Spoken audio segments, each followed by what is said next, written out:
sa oras na ito, magkaroon tayo ng kunwari nasa ano tayo, Fast Talk with Boy Abunda. Simulan natin kay Jomar.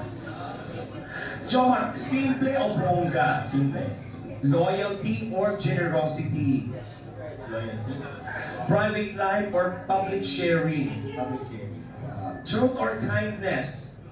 Kindness. Love or success? Love. Future or forever? Forever. Millionaire or content? Contentment. Maputi, morena? Sino yung maputi? Ay. Okay. Sweet o seryoso? Sweet. Cooking or vlogging? Vlogging. First date or first kiss? First kiss. Simple wedding or grand wedding? Simple wedding. Simple wedding.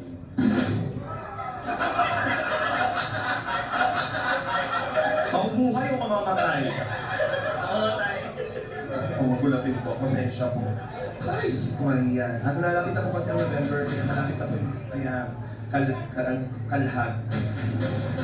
Thank you sa music dahil patapos na po tayo. Thank you. Okay, kay Carla na lang tayo naman. Sige, para makalaman si Jomar. Kunti lang to, Carla. Tingnan natin kung paano sumagot si Carla. Carla! Jomar o Kalinga Prab? Bot. Bot? Ayaw mo ng isa lang? Jomar o Kalinga Prab? Bot. Ayaw mo talaga iiba si Kuya Rab. Okay. Beneficiary o vlogger? Beneficiary po. Surprise or plan? Surprise. Surprise. Ako pa din dyan. Bicol or Manila? Good po. Small business or YouTube career? Small business po. Iyak o tawa? Tawa po. Puto o kutsinta? Bot. Oo, ito, malapit sa kanyang puto-putyo. Kaya ganyan eh, nagiging tapulo ko dito na tuktok na nakikilagan ako. Boyfriend o asawa? Asawa.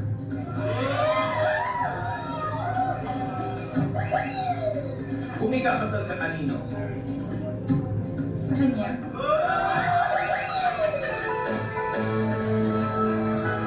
Sabi po, well, may na lang po, sa timing na lang po. Okay. Pangarap o reality? Pangarap po. Jomar o Jomar? Jomar Jomar. Wow! Kung may sasabihin ka kay Jomar na tatlong salita na ito, I love you. wala ko naman po natin. Grabe naman yan. Grabe naman talaga si Carla. Hindi ka na mahihayin, no? Jomar, ikaw, ano tatlong salita ko para kay Carla? Apat na. I love you too.